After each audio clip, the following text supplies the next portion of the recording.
வணக்கம். அன்பார்ந்த இணையதள நேயர்களை மீண்டும் www.qcrc.in என்ற இணையதளத்திற்காக நியூஸ் தமிழ் செய்தியிருக்கையில் உங்களை சந்திப்பதில் பெருமகிழ்ச்சி அடைகிறோம். இன்று 21 அக்டோபர் 2009க்கான முக்கிய செய்திகளை தற்போது பார்க்கலாம். உத்தரப்பிரதேச மாநிலத்திலுள்ள மதுராவில் இரு ரயில்கள் நேருக்கு நேர் மோதிக்கொண்டதில் 22 பேர் உயிர் இழந்ததாகவும் 60க்கும் மேற்பட்டோர் படுகாயம் அடைந்ததாக ஒரு அதிர்ச்சி தகவல் மதுராவிலிருந்து வெளிவந்து கொண்டிருக்கிறது.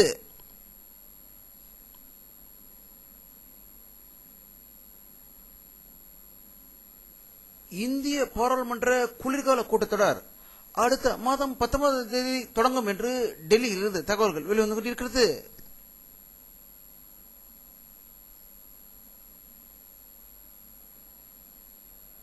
தாய்லாந்து நாட்டில் தென்கிழக்கு ஆசிய நாடுகள் சங்கத்தின் உச்சி மாநாடு நாளை மறுநாள் தொடங்குகிறது. இம்மாநாட்டில் பிரதமர் மன்மோகன் சிங் கலந்து வருகிறார். அவர் சீன பிரதமர் ஜியோவை சந்தித்து பேசுகிறார் என்று சீனா தகவல் வெளியிட்டிருக்கிறது.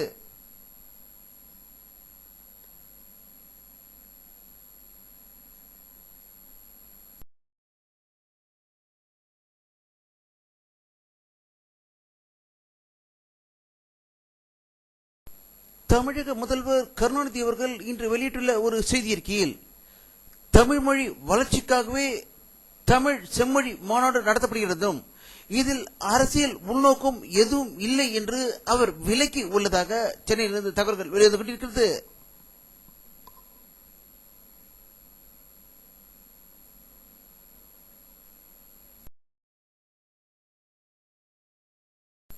வடசென்னையில் திமுக செயலாளர் வெட்டி படுகொலை செய்யப்பட்டதாக ஒரு அதிர்ச்சி தகவல் சென்னையில் வெளிவந்து கொண்டிருக்கிறது. நேற்று இரவு ஆர்கே நகரில் திமுக வட்ட செயலாளர் திரு சண்முகம் என்பவர் மர்ம நபர்களால் சரமாரியாக வெட்டி கொல்லப்பட்டதால் வடசென்னையில் பதற்றம் நிலவுவதாக தகவல்கள் வெளிவந்து கொண்டிருக்கிறது.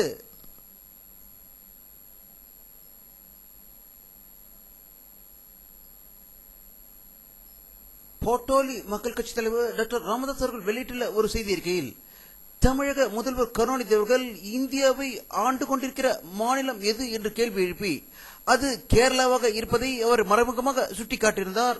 அது அதிகாரப்பூர்வ உண்மைதான் என்றும் தமிழ் ஈழ நாட்டுள்ள அப்பாவிகளை கொலை செய்வதற்கு இந்தியாவில் கேரள அதிகாரிகள் டெல்லியில் கொடுத்த ஆலோசனையின் பெயர்தான் ஆயுதங்கள் கொடுத்து தமிழர்கள் கொல்லப்பட்டார்கள்.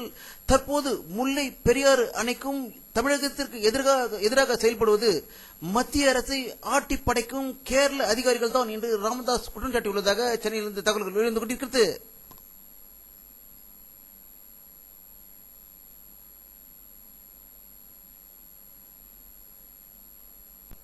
முல்லை பெரியாற்றில் புதிய அணை கட்ட கேரள அரசுக்கு அனுமதி வழங்கிய மத்திய அமைச்சர் ஜெயராம் ரமேஷை கண்டித்து முதலமைச்சர் கருணாநிதி தலைமையில் மதுரையில் 1ஆம் தேதி பொதுக்கூட்டம் நடக்கிறது என்றும் இக்கூட்டத்தில் முதல்வர் கருணாநிதி அவர்கள் பேசுகிறார் என்று தற்போது செய்திகள் வெளிவந்து கொண்டிருக்கிறது. இதை பற்றி நம்முடைய அரசியல் வல்லுநரும் கருத்து கேட்டபோது இதில் காங்கிரஸ் கட்சிக்காரர்களும் கூட சேர்ந்து ஆர்ப்பாட்டம் நடத்துவார்களா பேசுவார்களா என்று அவர் கேள்வி எழுப்பியிருக்கிறார்கள்.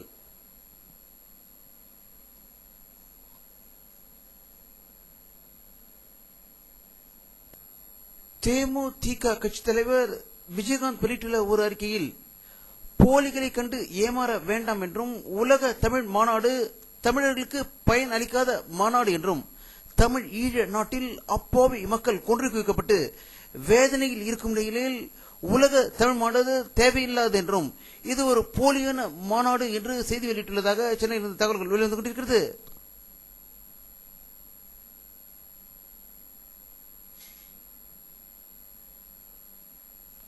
தமிழக காவல்துறை தலைமை இயக்குனர் KP ஜெயின் அவர்கள் 50வது காவலர் நினைவு தினத்தை முன்னிட்டு காவல்துறை இயக்குனர் அலுவலக வளாகத்தில் அமைந்துள்ள காவலர் நினைவு சின்னத்தில் மலர் அஞ்சலி செலுத்தியதாக சென்னையிலிருந்து தகவல்கள் வெளிவந்து கொண்டிருக்கிறது.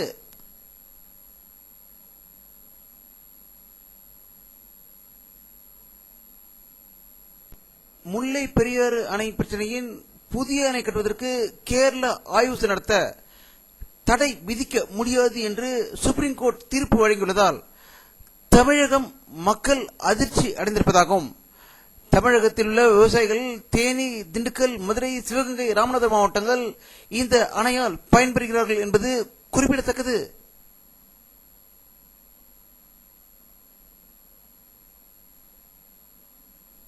ஆந்திர முன்னாள் முதல்வர் ராஜசேகர ரெட்டியின் மரணத்தில் மீண்டும் சர்ச்சை எழுந்துள்ளது. ஹெலிகாப்டர் விபத்திற்கு நாச வேலையே காரணம் என்றும் முழு அளவில் விசாரணை நடத்த கோரிக்கை வைக்கப்பட்டுள்ளதாகவும் ஹைதராபாத்திலிருந்து தகவல்கள் வெளிவந்து கொண்டிருக்கிறது.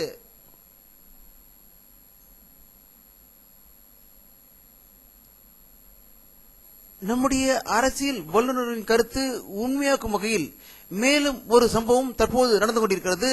நம்முடைய அரசியல் வல்லுநர்கள் சந்திராயன் செயலிழந்ததற்கு காரணம் நாசாவாக இருக்கலாம் என்று கருத்து கூறியிருந்தார்கள். ஏனென்றால் நிலாவில் தண்ணீர் இருப்பதை உறுதிப்படுத்தப்பட்ட படங்கள் சந்திராயன் மூலம் வந்து எடுத்து இந்தியர்கள் இதை மேலும் கண்டுபிடித்து விடுவார்கள் என்பதற்காக சந்திராயனை துண்டிப்பதற்கு வாய்ப்புகள் இருக்கிறது என்று அரசியல் வல்லுநர் கருத்து வெட்டியிருக்கிறார்கள். அதற்கு ஒத்து வருவது போல் நாசாவை சேர்ந்த விஞ்ஞானி நேசட் என்பவர் சந்திராயன் திட்டத்தில் இடம்பெற்றிருந்தார்.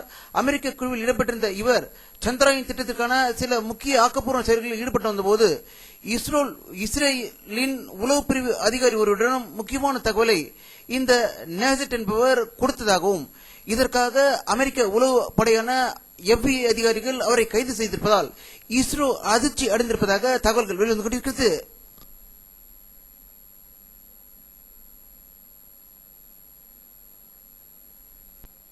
இந்தியாவில் உள்ள நீதிபதிகளை நியமிப்பதற்கான புதிய நடைமுறைகளை கொண்டுவரப்படும் என்று மத்திய சட்ட அமைச்சர் வீரப்ப மொய்லி அவர்கள் செய்தி வெளியிட்டுள்ளதாக டெல்லியிலிருந்து தகவல்கள் வெளிவந்து கொண்டிருக்கிறது.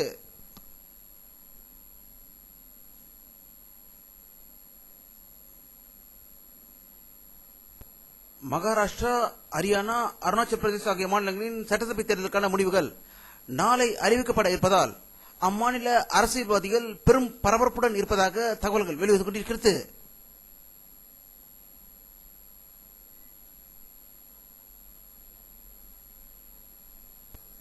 பருவநிலை மாற்றத்தின் ஒத்துழைப்பு தொடர்பாக இந்தியாவும் சீனாவும் புதிய ஒப்பந்தம் ஒன்றில் கையெழுத்திட்டுள்ளதாகவும் 5 ஆண்டு காலத்திற்கு இந்த ஒப்பந்தம் நிலுவையில் இருக்கும் என்று புதுடில்லியிலிருந்து தகவல்கள் வெளிவந்து கொண்டிருக்கிறது.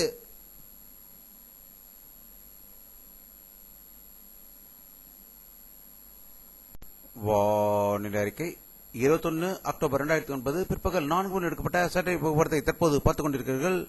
தமிழகத்தில் மேகமூட்டங்கள் காணப்படவில்லை. இன்றும் வெயிலின் தாக்கம் அதிகமாக இருந்ததாகிய தகவல்கள் வெளிவந்து கொண்டிருக்கிறது. மழை வருவதற்கான ஒரு அறிகுறியே தென்படவில்லை. இதை பற்றி நம்முடைய அரசியல் வல்லுநர் கருத்து கேட்டபோது சென்ற ஆண்டு தமிழக அரசு பாராளுமன்ற தேர்தலுக்காக மழை வெள்ளத்தால் பாதிக்கப்பட்ட அனைத்து ரேஷன் கார்டுகாரர்களுக்கும் 2000 ரூபாய் கொடுத்தது. மக்கள் சந்தோஷமாக வெள்ளம் இல்லாத இடத்திலும் வாங்கி கொண்டார்கள். அதனுடைய பலனை தமிழக அரசும் மக்களும் தற்போது அனுபவித்துக் கொண்டிருக்கிறார்கள் என்றே கூறலாம் என்று அவர்கள் செய்தி வெளியிட்டிருக்கிறார்கள்.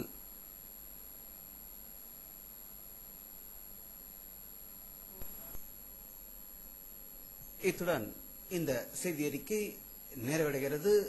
மீண்டும் நியூஸ் தமிழ் செய்தி அறிக்கையில் உங்களை சந்திக்கும் வரை உங்களிடமிருந்து விடைபெறுவது உங்கள் கே பாலாஜி. நன்றி.